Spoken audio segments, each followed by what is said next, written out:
Hola amigos, selamat datang kembali di Belajar Bahasa Spanyol ala Indonesia.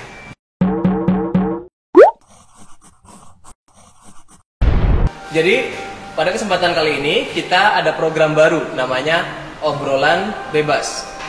Obrolan Belajar Bahasa Spanyol. Nah, yang spesial pada kesempatan kali ini adalah narasumber kita, yaitu Mas Julianto. Makasih. Gitu ya namanya, Mas Julianto. Ya, betul. Oke, apa kabar nih Mas Julianto? Alhamdulillah baik. Oke, nah sedikit tentang Mas Julianto. Julianto ini adalah guide profesional yang sekarang stay di Yogyakarta ya Mas ya. Betul. Yang pertama, yang kedua, beliau adalah penerima beasiswa ELE Vocalai tahun 2017. Wah, keren. Sekitar berapa orang yang se-Indonesia waktu itu? Kalau dulu dari Indonesia itu 11 orang. Tetapi satu program itu kami dulu ber-31 dari Indonesia. Sedunia maksudnya. Ya banyakkan dari Asia, negara Asia sama tambah Prancis sama Jerman. Oke. Dan yang terakhir, Mas Julianto ini pernah menjadi mahasiswa di Universitas Caro y Cuervo. Instituto Caro y Cuervo. Oke, Instituto Caro y Cuervo, Bogota. Oke, bien. Nah, teman-teman kita akan mengulik lebih detail lagi tentang Mas Julianto ini. Oke. Nah, gimana ini kabarnya? Baik-baik ya? Alhamdulillah, gracias a Dios. Oke, gracias a Dios ya. Walaupun aura-aura pandemi ini masih berdampak ya. Masih berdampak sekali ya. Iya. Jadi kesibukannya apa nih, Mas Julianto? Untuk saat ini karena pariwisata belum bangkit, saya jadi tutor freelance, jadi tutor bahasa Spanyol juga. Oh, jadi tutor bahasa Spanyol. Wah, keren banget tuh. Ya, gitulah. Oke, mungkin langsung pertanyaan pertama dari saya pribadi. Kenapa sih milih bahasa Spanyol gitu? Atau kenapa terjun di dunia berbahasa Spanyol? Kan ada banyak bahasa tuh di dunia. Pertama, karena menurut saya bahasa Spanyol itu agak unik, seksi juga ya. Menurut saya bahasa Spanyol itu seksi. Kemudian karena alasan pekerjaan juga ya. Jadi sepertinya kalau saya pribadi saya akan memilih mengambil bahasa yang kurang banyak persaingannya seperti itu ya. Seperti kita tahu mungkin kalau bahasa PBB yang lain kan banyak diajarkan di universitas.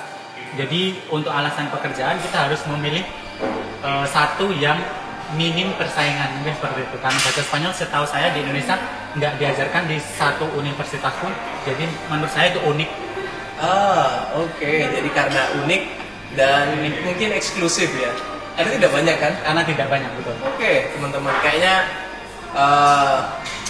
Mas Julianto ini pilihannya tepat banget. Nah, karena kita sekarang sedang terik di luar ya, di sini juga haus. Nah, mari kita nikmati minuman yang sudah disediakan di sini. Silakan, Mas Julianto pesen apa nih? Cafe latte. Cafe latte. Jadi teman-teman, kita sedang syuting di A+, Coffee and Coworking Place. Jadi saya pesan americano, katanya ini adalah the best cafe di sini. Dan kalau misalnya teman-teman mau take shoot seperti di sini, seperti kami melakukan wawancara atau sekedar hangout atau mau mengerjakan tugas, tempatnya cozy, ya atmosfernya bagus sekali dan pelayanannya ramah. Tentu minumannya sangat enak sekali ya. Mari kita nikmati.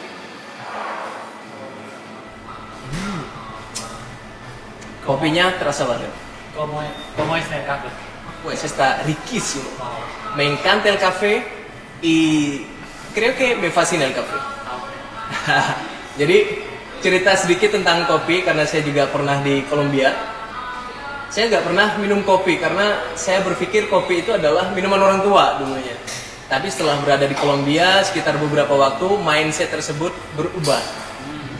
Jadi sekarang saya nggak bisa melewati hari tanpa kopi.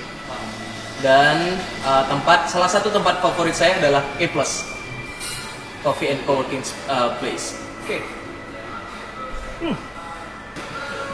Pertamanya itu Karena minim persaingan. Karena minim persaingan. Minim persaingan. Nah, perjalanannya gimana dulu tuh? Pertamanya dulu pastilah kita di era sekarang pasti ikut salah satu grup mungkin di media sosial ya, kalau saya pribadi gitu. Kita harus ikut grup di media sosial yang ada kaitannya dengan hobi kita. Kebetulan saya ikut di grup yang belajar bahasa Spanyol di Facebook kebetulan. Kemudian di situ kita pasti akan dapat banyak info, mulai dari materi, mulai dari peluang-peluang, dan kebetulan di saat itu pemerintah Kolombia sedang membuka program El Vocalae, yaitu belajar bahasa Spanyol di Kolombia mungkin selama 6 bulan kalau nggak salah ya Mas Ram ya. 6 bulan, tapi saat itu saya belum terlalu tertarik karena belum ada basic sama sekali bahasa Spanyol. Jadi mulai 2017 itu mulailah tertarik karena satu, ingin merasakan hidup di Kolombia.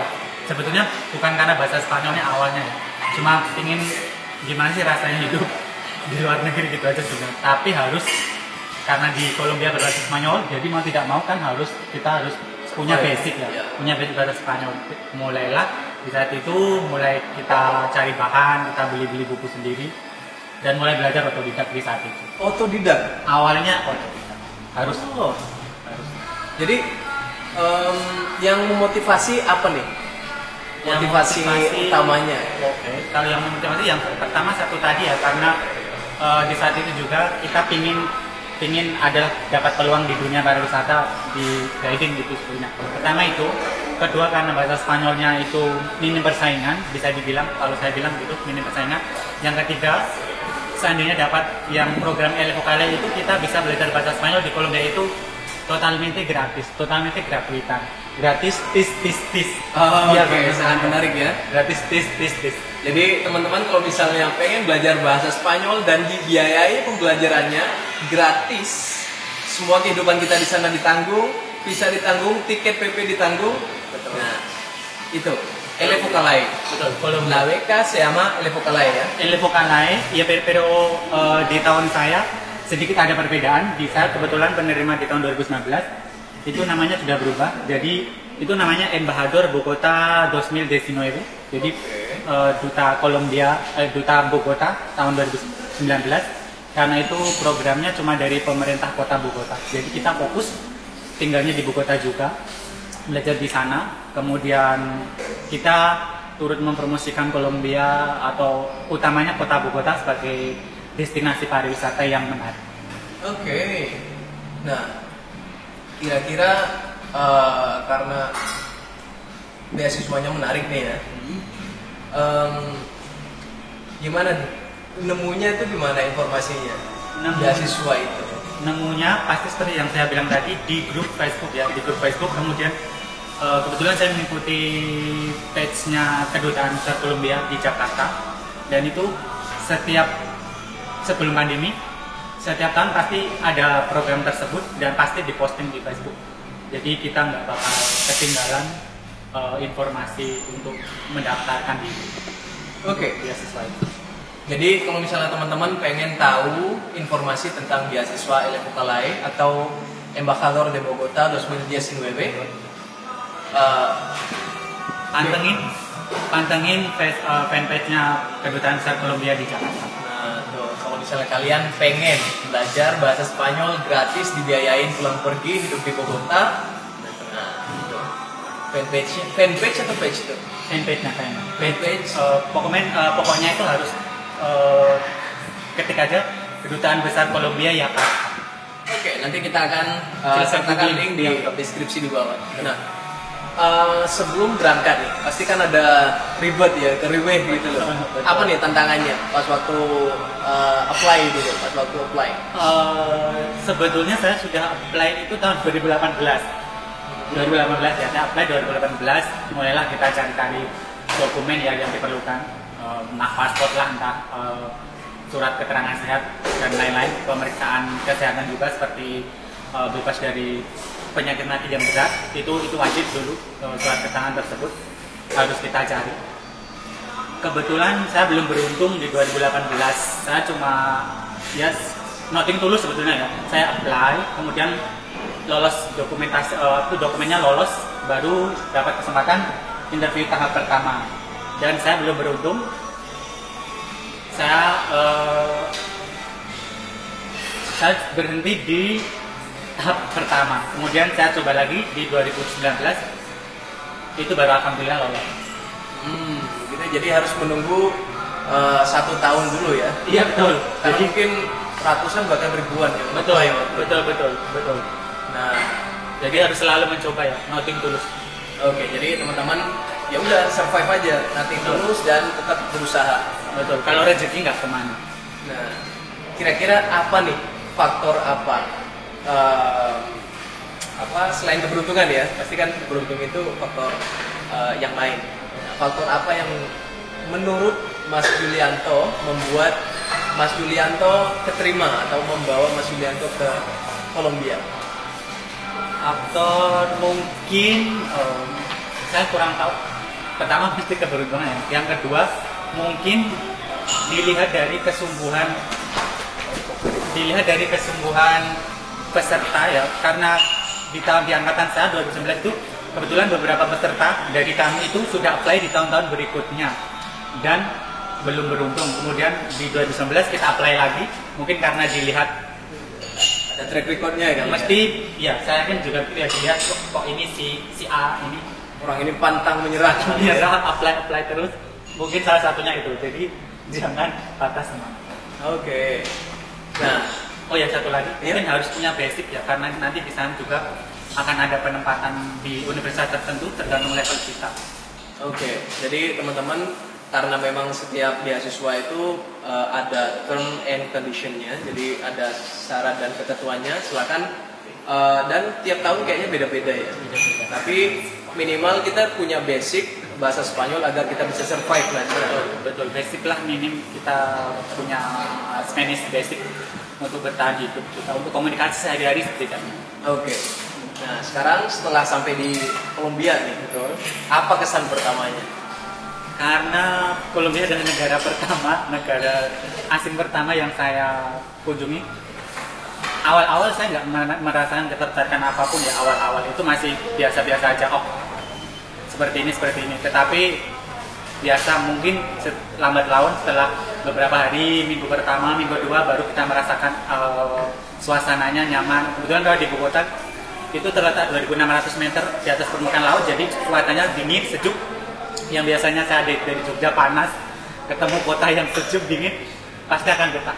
Dan itu saya betah. Pertama, kalau di Bogota cuacanya sejuk, jadi nyaman. Kemudian orangnya saya pikir juga ramah ya, walaupun metropolitan, tetapi tetap ramah, nggak jauh beda dengan kita orang di Asia Tenggara, sama-sama ramah. Oke. 2.600 itu kayak di Dieng kali ya? Atau Bromo ya mungkin ya, Bromo kali ya. Kalau di Penanjakan mungkin ya. Oh iya, di Penanjakan dari 2.600. karena iya. Jadi dingin banget pasti di Bogota itu ya. Iya. Di waktu itu, di tahun itu waktu di Jogja 35 derajat, di sana 11 derajat. 11 derajat. Bayang nggak tuh? Kalau saya betah. Kalau saya betah. Jadi waktu mau pulang itu biasalah nangis Bombay. Nggak mau balik, tetapi harus balik. Oke. Nah, pas waktu itu setelah di Kolombia ketemu sama teman-teman dari program yang sama ya. Itu gimana kesannya? Ada apa kebanggaan atau gimana? Bangga sih sebetulnya, bangga pasti karena kita bisa mewakili negara, kemudian kita bisa dapat program yang istimewa itu, kemudian kita bisa kenal rekan-rekan seangkatan dari negara lain yang ada. Betul di angkatan saya cuma dari India, dari Cina, dari Korea Selatan, dari Prancis, Jerman sama Turki, cuma beberapa negara ini. Dan bangga tentu ya kita bisa share budaya masing-masing, makanan masing-masing. Kebetulan di program kami ditempatkan di satu tempat, di satu hotel yang sama, jadi ikatan kami itu semakin kuat tahun 2019 karena kita bagi keluarga ya, setiap hari ketemu, sarapan bareng, dinner bareng di satu tempat. Itu membuat ikatan kita semakin kuat. Hangout bareng, clubbing bareng. Asik. Saya nggak ikut ya. Kalau sekali. Nah, kira-kira pas waktu awal-awal pasti kan homesick tuh ya, ada kayak bukan culture shock, tapi sesuatu yang berbeda gitu. Kalau saya dulu lidah itu tidak bisa dibohongin karena di Indonesia kan kita biasanya makan makanan yang rasanya kuat banget ya. Nah, Mas Yulianto ini apa yang bikin apa culture shock atau ini? Mungkin awal-awal pasti makanan ya, karena kita biasa makan makanan kuat, makanan pedas, berbumbu kuat. Kalau awal di sana pasti harus kita beradaptasi dengan makanan yang cenderung bagi lidah Indonesia cenderung agak hambar. Jadi minggu-minggu pertama kita masih mengandalkan segala bumbu yang kita bawa dari Indonesia ya. Entah itu micin, entah itu saus tiram, entah itu kecap manis. Kalau saya pribadi saya bawa ya bumbu-bumbu seperti itu untuk masak. Jadi bawa bekal dari Indonesia. Bawa bekal itu harus Indomie. Ini instan. Oh, nggak apa-apa. Mie instan. Karena nggak tahu, sebetulnya saya tuh nggak cari info dulu di Bogota ada apa. Jadi mesti bawa mie instan, bawa saus-saus botolan, sambal saset kayak gitu. Dan itu menolong kita di minggu awal karena kita belum tahu tempat-tempat di mana mendapatkan produk-produk Asia tersebut. Tetapi setelah minggu kedua, minggu ketiga, kita tahu tempat beli produk Asia ini di sini, produk ini di sini. Jadi setelah itu nggak ada kesulitan sih kalau saya pribadi di Bogota ya, karena segala produk Asia bisa kita dapat karena kebetulan tinggal di ibu kota negara. Jadi akses untuk mendapatkan produk-produk Asia itu sangat mudah. Jadi kalau di Bogotanya kita nggak akan punya kesulitan tentang makanan. Bisa saya yakinkan bahwa di Bogota kita nggak akan kesulitan cari produk Asia yang sesuai dengan lidah orang Asia. Saya waktu itu juga bawa bekal Indomie gitu. Karena kan di Indonesia kan sering ke kayak warmindo, ke angkringan kayak gitu, dan yang pesen itu. Jadi bawa 3, saya eman-eman tuh. Jadi saya bulan 10. Oh, saya tuh tak eman-eman. Kalau nggak salah waktu itu sebulan tuh 1 jatahnya. Jadi bener-bener mie instan itu berharga banget di sana. Tetapi akhirnya setelah habis stok kita ya, jadi kita nggak perlu khawatir karena di supermarket itu dijual beberapa produk, tetapi itu merek dari Jepang ya, produk dari Jepang, mie instan Jepang yang agak beda, tetapi bisa lah masuk lah di lidah daripada nggak sama sekali. Daripada nggak ya, betul. Oke. Nah, setelah itu pasti masuk ke kampus ya, suasana kampus. Nah, sebelum masuk ke suasana kampus kita minum aja dulu ya, biar gak grogi. Betul. Mas Yulianto gak mau coba nachosnya atau French fries? Ini namanya papa ya? Papa frita. Papa frita ya, coba kita. Papa fritanya dari E+. Coba aja. Mari silakan. Ya, saya enggak lah. Aja. Mungkin lagi diet. Dia lagi gak diet. Karena sudah kebanyakan diet kemarin. Oke, Mas Yulianto. Kenapa nih milih Instituto Caro Ikuergo? Oke, terima kasih. Sebetulnya nggak milih. Kebetulan waktu itu dapat bocoran beberapa universitas yang kerjasama dengan program Embajador Bogota 2019. Kebetulan itu kita itu nggak bisa milih kampus mana kita belajar. Jadi sebelum kita ditempatkan di kampus itu nanti akan ada seleksi. Jadi kita harus mengerjakan beberapa soal, ada esai, ada pilihan ganda juga. Jadi itu yang saya pikir itu yang akan menempatkan kita sesuai level kita ya. Ditempatkan di universitas mana, di kampus mana sesuai level kita. Oke, kayak gitu. Nah, kesan pertamanya di kampus luar negeri, gimana, apa bedanya? Bangga sebetulnya. Perbedaan sih nggak terlalu banyak menurut saya, tetapi bangga iya. Bangga aja. Yang saya tahu tuh Instituto Caro Ikuergo itu adalah institut yang terkenal banget lah di Kolombia dan dia concern di bidang bahasa. Betul. Nah, itu Mas Yulianto ini sangat beruntung banget. Betul, saya beruntung udah ya. belajar bahasa Spanyol. Betul. Di instituto yang memang concern di bahasa Spanyol. Betul. Nah, apa yang dipelajari di sana? Bahasa Spanyolnya seperti apa sih? Sebetulnya nggak terlalu beda dengan bahasa Spanyol yang kita pakai sehari-hari. Yang mungkin kalau dari awalnya kan kita otodidak, itu kita lebih ke bahasa Spanyol yang Espanya ya, yang dari gaya Spanyol Eropa. Kemudian di sana mungkin akan lebih banyak ditambah atau diarahkan dengan ekspresi sehari-hari dari Espanyol Kolombia. Jadi seperti itu. Kemudian biasa kalau di kampusnya kita belajar di kelas Senin sampai Jumat dari jam 9 sampai jam 12 siang itu kita di kelas.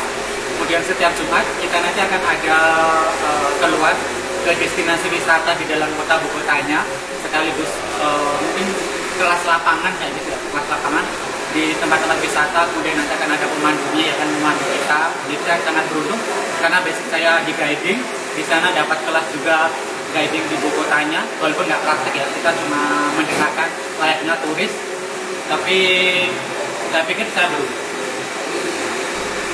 Waktu itu ada berapa orang? Iya, yang sana sama yang satu kampus dengan saya itu berapa ya? 20, kayaknya 20 orang ya. Dibagi dalam 2 kelas itu. 20 orang itu dibagi dalam 2 kelas. Ada yang kelas B, B2, ada yang kelas B2 plus Mas C1. Jadi ada yang kelas B2, ada yang kelas B2 plus C1. Saya kebetulan di B2 plus dan C1 waktu itu ya. kegiatannya sehari-hari apa nih di sana? Oh ya, setelah kita ngambil kelas Senin sampai Jumat jam 9 sampai jam 12 itu, nanti kita diwajibkan ikut volunteer ya Mas Tommy ya. Jadi kita kerja nggak dibayar karena kayak itu sebagai apa ya, kompensasi mungkin ya. Iya. Jadi kita boleh memilih antara kita ngajar atau kita volunteernya di pusat informasi turisme. Kebetulan saya ngambil yang di pusat informasi turisme Bogota. Jadi saya ditempatkan di terminal pusat Bogota, tempat bis-bis dari seluruh Bogota dan negara-negara tetangga masuk ke Bogota.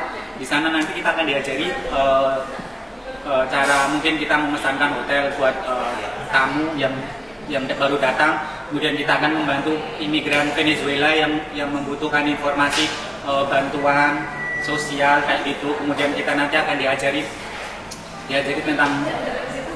tentang beberapa hal tentang apa ya, pelayanan sosial seperti itu dan informasi turisme apa yang ada di Bogota saat ini.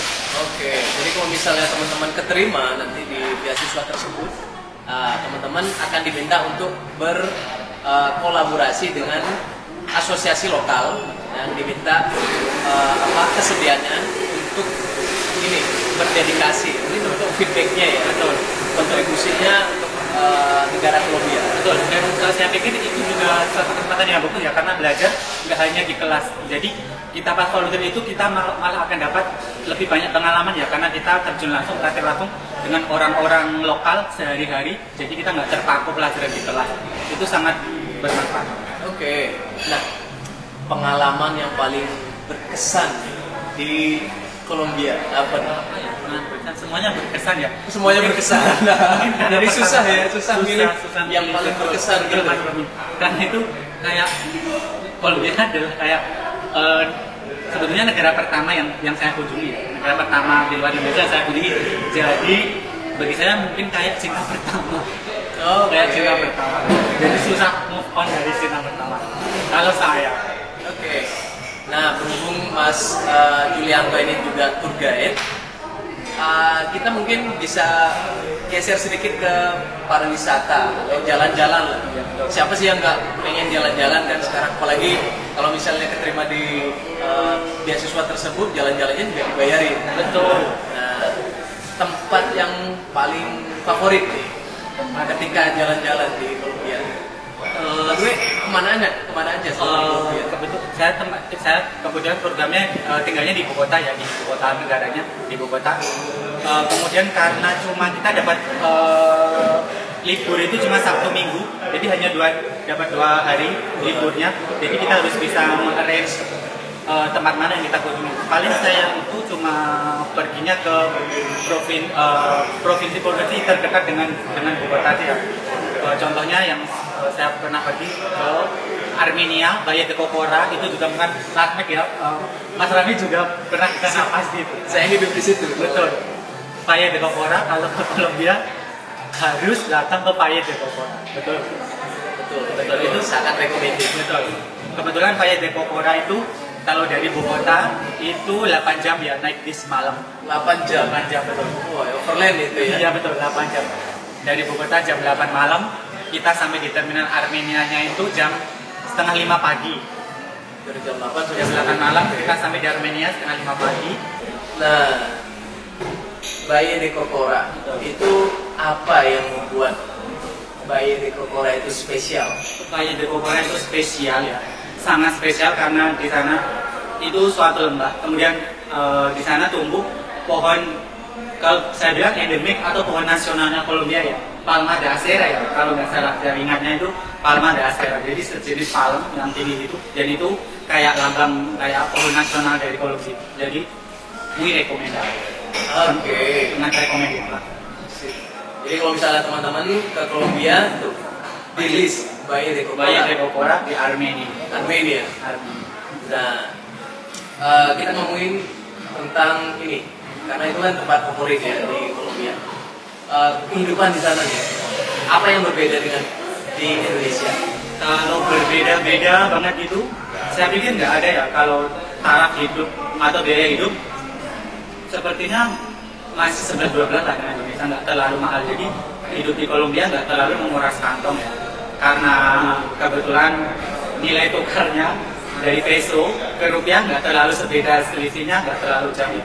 Mohon maaf kalau nggak salah satu peso cuma 4 rupiah. Jadi kita nggak akan merasa berat banget hidup di Kolombia kalau menurut saya, karena cuma selisih beberapa rupiah aja. Jadi misalnya kita bisa beli air mineral 1,5 liter gitu, sama harganya kayak di Indonesia, dari sekitar 1.000 peso atau 4.000 rupiah aja kita dapat air mineral 1,5 liter gitu.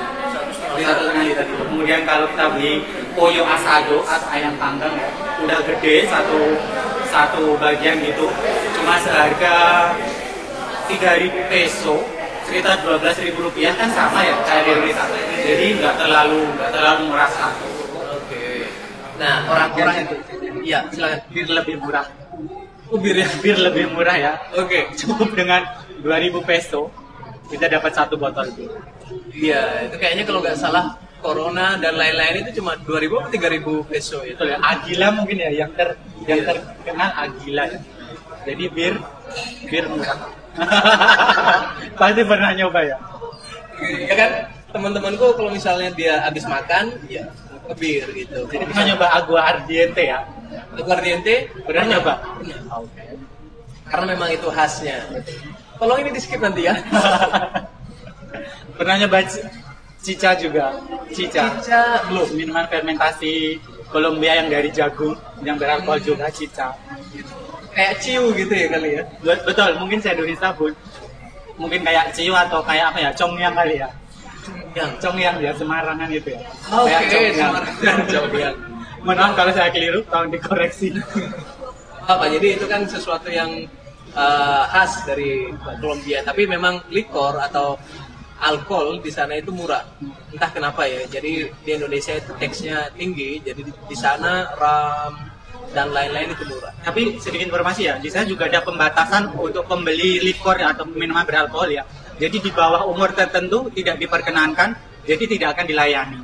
Kalau membeli jadi harus memasuki umur tertentu untuk bisa membeli likor atau minuman beralkohol. Walaupun itu dijual di banyak tempat umum ya, di toko-toko likor, tetapi ada pembatasan umur untuk bisa mengakses minuman tersebut. Oh, saya belum cukup umur dong. Oh iya, boleh jadi. Oke. Nah, kalau misalnya orang-orangnya nih, orang-orang Kolombia itu gimana sih? Orang-orangnya mungkin karena saya tinggalnya di Bogota, jadi kita ketemu dari semua jenis karakter dari orang Kolombia langsung ya. Kalau bagi saya secara umum ramah, terbuka ya. Untuk beberapa kasus memang mereka sedikit mungkin kalau boleh dibilang mungkin tidak bukan egois ya, tapi mungkin karena tuntutan kehidupan jadi agak individualis. tapi secara garis besar mereka ramah dan suka menolong. Kita sudah ngomong tentang Columbia, LAWK. Pesennya untuk teman-teman yang mau ikut nih, berminat untuk apply scholarship Elefocalay atau Embajador de Bogota, apa nih pesannya? Silakan. Kalau pesan dari saya buat teman-teman yang mungkin ingin mengakses beasiswa tersebut, karena kebetulan selama pandemi program tersebut dihentikan ya, karena sudah 2 tahun ini tidak dibuka program tersebut. Jadi kita berharap tahun depan dibuka lagi program tersebut supaya lebih banyak orang Indonesia yang merasakan manfaat itu. Jangan lupa pantengin Facebooknya Kedutaan Besar Columbia Jakarta. Nah itu teman-teman, jadi jangan lupa Pantengin untuk terus ya. Cek informasinya di Kedutaan Dan Besar Columbia di Jakarta agar teman-teman bisa update informasinya kapan dan bagaimana caranya. Nah, apa nih yang harus disiapin teman-teman sekarang? Mulai sekarang kan? Sekarang mumpung masih ada waktu, tetap semangat untuk belajar bahasa Spanyolnya, walaupun itu masih dari tingkat dasar, nggak apa-apa. Suatu saat pasti akan berguna. Tidak ada hasil yang mengkhianati usaha. Oke. Nah, itu jadi suatu saat pasti akan berguna. Jadi jangan patah semangat, jangan putus asa. Suatu saat pasti akan ada kesempatan buat teman-teman. Oke. Di samping harus mempersiapkan dokumen-dokumen yang penting.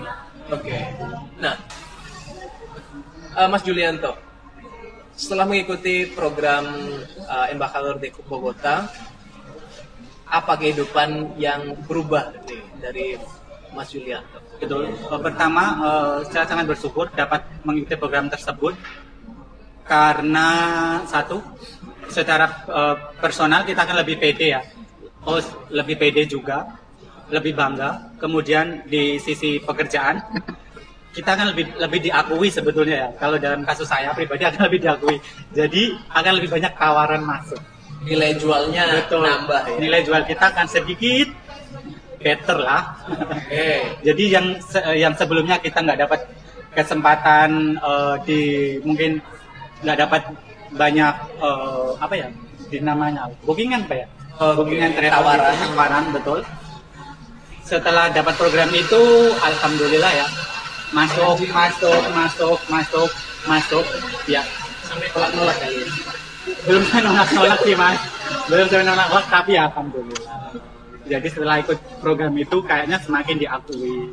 Pas banget ya? Iya betul. Setelah balik dari sana, terus guiding, Betul. dan corona Sebelum negara api menyerang ya.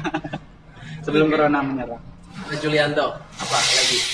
Nah, karena kita juga ada share ini informasi ke teman-teman di media sosial, ada nih pertanyaan-pertanyaan yang diajukan untuk narasumber kita yaitu Mas Julianto.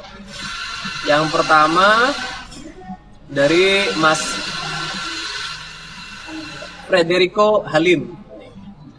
Bagi kita yang tak ingin menempuh pendidikan formal maupun les dan sebagainya, atau belajar secara mandiri sebagai hobi, adakah tips untuk memulai dari mana bagi yang mau belajar bahasa Spanyol dari nol?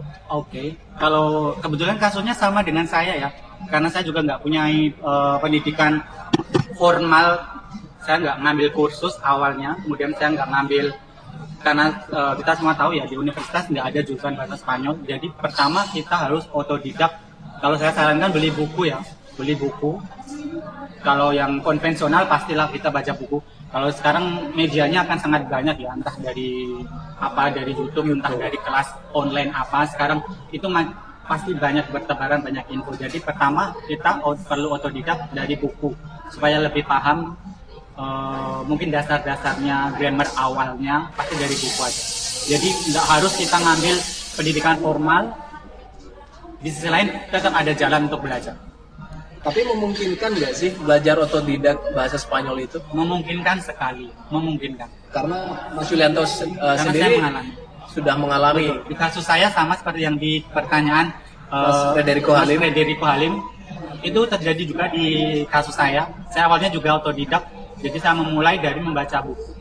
Kemudian baru pelengkapnya apa, entah nonton film, entah nonton apa dari YouTube kayak gitu. Dengerin lagu juga penting. Oke. Nah itu Mas Frederico Halim dan teman-teman yang lain juga. Jadi memungkinkan untuk belajar bahasa Spanyol dari nol, tidak harus mengikuti les, bisa dari teman-teman belajar otodidak dengan referensi buku dan lain-lain. Nah, mungkin karena mungkin untuk beberapa kalangan kadang-kadang biaya les kan kadang nggak terjangkau mungkin ya. Tetapi walaupun ada sih tergantung tempat-tempatnya, tetapi yang otodidak jangan berkecil hati, selalu akan bisa, selalu ada jalan. Oke. Bien. Dari Sakinah Lo, boleh kongsikan. Ini kayaknya orang Malay. Malaysia, Ya. Apa lagu Spanyol yang paling kamu suka? Lagu Spanyol yang paling saya suka banyak ya. Mungkin jenis musiknya saya suka reggaeton. Reggaeton. Setahu saya semua orang yang belajar bahasa Spanyol akan suka reggaeton. Iya, betul. Reggaeton yang banyak suka anak muda. Pertama, cari referensi lagu reggaeton dari penyanyi-penyanyi Amerika Latin, kebanyakan reggaeton. Walaupun liriknya agak-agak mungkin kurang sesuai, tetapi reggaeton sangat membantu. Kemudian mungkin yang suka pop ballet, saya sukanya David Bisbal. Dari David Bisbal dari Spanyol, Espanya. Kemudian kalau yang artis Meksiko, saya sukanya Haas, satu duo kakak beradik itu. Cewek-cewek itu betul. Lagunya, musiknya saya suka. Te pido perdón. Betul. Kok jadi dangdut ya? Oke, good. Nah, dari akun @kiki_234, bagaimana cara cepat dan tanggap dalam berkomunikasi menggunakan bahasa Spanyol? Cara cepat dan tanggap dalam berkomunikasi. Kalau saya pribadi nggak ada trik-trik tertentu ya. Yang penting kita pede ngomong, karena orang natifnya itu paham. Karena kita itu bukan penutur asli, jadi nggak perlu takut kalau ada kesilapan, kesalahan grammar atau vocab seperti itu. Yang penting kita pede ngomong aja. Seiring berjalannya waktu pasti akan terkoreksi secara alamiah. Jadi banyak praktek, banyak ngomong dengan native atau mungkin dengan teman yang sesama penyuka bahasa Spanyol. Yang penting kita pede aja ngomong. Karena kalau untuk konversasional, bagi saya pribadi, mohon maaf kalau salah silahkan dikoreksi, grammar itu nomor sekian. Yang penting kita berani ngomong, kita ada vocab. Grammar kita kesampingkan. Kalau saya pribadi betul. Jadi yang penting berani aja ngomong. Berani ngomong. Gak usah malu, gak usah takut salah, ngomong aja. Nanti akan memperbaiki sendiri. Karena tujuan komunikasi kan kita kayak supaya nyambung dari si penutur dengan yang diajak bicara ya. Jadi seperti itu. Yang penting bisa dipahami antara yang ngomong sama yang diomongin. Betul, betul. Oke, kita balik lagi. Tadi belum selesai. Sakinalo, ini ada pertanyaan lagi. Film drama Spanyol yang paling disuka. Kayaknya dia suka drama ya. Drama mungkin film, kalau sekarang mungkin yang lagi ngetren mungkin yang di Netflix apa ya, Casa de Papel apa ya. Tapi kebetulan saya bukan penikmat. Mohon maaf, saya bukan penikmat itu ya, Netflix itu. Jadi saya lebih ke konvensional, saya dari YouTube lihat telenovela lawas ya. Oke, Amigos por Siempre. Bukan, ya salah satunya mungkin. Tua banget ya. Betul, Amigos por Siempre itu pasti, karena dulu pernah hit ya di Indonesia. Itu atau mungkin seangkatan saya mungkin yang Maria Mercedes atau Maria La del Barrio atau Betty La Fea itu telenovela Colombia itu Betty La Fea telenovela Colombia. Atau mungkin La Usurpadora kalau di Indonesia Cinta Paulina. Jadi ketahuan Juga satu generasi berarti. Jadi ketahuan ya, kita sudah uzur ya, tapi nggak apa-apa. Batuknya sudah aroma tanah kali ya. No. Itu kalau saya kebetulan saya sukanya telenovela lawas, itu sangat kalau bagi saya sangat berguna ya. Kebetulan saya penikmat telenovela Mexicana, jadi telenovela di Meksiko saya lebih suka di Meksiko karena secara pribadi aksen Meksikonan itu lebih agak-agak jelas, lebih netral. Kemudian aksennya itu nggak terlalu sulit untuk dipahami. Kalau saya pilih yang versi Meksiko karena aksennya bagi saya tergantung cenderung netral, bisa dipahami. Oke. Iya. Dan tadi kayaknya sudah dijawab di mana biasanya nonton film drama. Ini drama banget nih Sakinah. Iya, punya Netflix jangan lupa. Kalau saya YouTube lah. Ada lagi nih Mas Julianto. Tapi jadi di DM, tolong tidak disebutkan namanya. Sorry. Apa kendala-kendalanya yang narasumber Mas Julianto maksudnya alami ketika belajar bahasa Spanyol? Kendala pasti selalu ada ya. Kendala kalau saya orangnya itu agak sulit karena saya udah mungkin mendoktrin diri saya grammar nomor sekian, jadi mungkin agak sulit untuk belajar grammar. Kendalanya mungkin kalau saya agak sulit belajar grammar, tapi saya kembalikan ke prinsip awal grammar nomor sekian, yang penting komunikasi verbal. Oke. Nah, sekalian tips-tipsnya dong untuk gimana caranya belajar bahasa Spanyol dengan cepat, kan banyak tuh. Dengan cepat, kalau dengan cepat sebetulnya nggak harus cepat-cepat ya. Segala sesuatu butuh proses, jadi nggak ada sesuatu yang instan. Kita butuh beberapa waktu untuk bisa menguasai bahasa tersebut. Walaupun saya juga belum menguasai bahasa Spanyol ya, tetapi akan lebih pede ngomong di bahasa Spanyol kalau dibandingkan dengan bahasa asing lainnya. Kebetulan jadi harus tetap terus belajar. Jangan lupa, di kasus saya jangan lupa tetap bukunya dibaca lagi, banyak-banyak mendengarkan podcast. Mungkin jangan lupa follow podcastnya Mas Romi juga, channel YouTube-nya juga. Mungkin nanti akan ada di bawah sini ya linknya ya. Iya. Itu sangat membantu juga. Kemudian jangan lupa nonton. Mungkin yang suka film dari Netflix silahkan berlangganan. Kalau yang suka telenovela Mexicana boleh di subscribe setiap hari. Kalau saya pribadi, saya setiap hari masih tetap ya melihat telenovela Mexicana ya. Jadi tetap nempel di otak. Ekspresi hari-hari. Jadi kita nggak harus mikir ribet-ribet. Kita bisa copy paste aja ya. Ekspresi ini untuk ini, kemudian kosakata ini untuk situasi ini. Jadi kalau dari telenovela akan lebih ke sehari-hari daripada yang tercantum di buku yang lebih teoritikal ya. Kalau yang dari telenovela akan lebih ke praktikal. Mungkin itu yang bisa saya sarankan. Jadi memang teman-teman kalau misalnya pengen belajar bahasa Spanyol, ya udah belajar aja. Banyak media-media yang menyediakan untuk pembelajaran bahasa Spanyol. Mungkin dari Mas Julianto ini yang disukai aja. Yang disukai betul Mas Romi. Kalau misalnya telenovela, ya udah nonton telenovela. Nggak perlu gengsi ya. Nggak usah gengsi. Nggak usah gengsi. Bilang. Gitu. Betul. Nah, telenovela bagi saya sangat membantu untuk vocab saya, untuk ekspresi sehari-hari saya sangat membantu. Karena mungkin akan tahu konteks dari kosakata ini atau kata ini. Betul, setuju Mas Romi. Oke. Nah, karena sudah hampir 1 jam ya. Ya, nggak terasa ya. 40. Nggak terasa ya. Emang nggak terasa. Ya, jadi saya sampaikan terima kasih sekali atas waktunya, ilmunya, juga sharing experience-nya Mas Julianto. Semoga pandemi cepat berlalu dan Mas Julianto cepat kembali bekerja sebagai dosen ya. Amin. Betul, terima kasih juga Mas Romi telah memberikan kesempatan di forum ini, di vlog ini ya, untuk berbagi sedikit kisah, walaupun mungkin di luar sana lebih banyak narasumber yang mumpuni. Tapi terima kasih telah mengundang saya untuk sedikit berbagi pengalaman yang saya dapat dari program Embajador Bogota 2019. Itu yang sangat memberikan impact pada hidup saya hingga saat ini.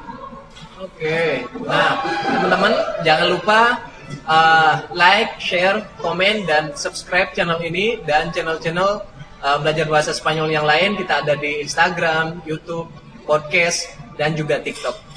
Dan kalau misalnya teman-teman masih ada pertanyaan, silakan bisa di kolom komentar di deskripsi di bawah atau langsung ke akunnya Mas Julianto boleh di follow di Instagram saya @inyoman_yulianto. Inyoman Yulianto. Oke, kayaknya orang Bali nih ya. Betul. Oke, jadi teman-teman, muchas gracias por su atención. Nah, dan sampai jumpa lagi. Ciao. Ciao.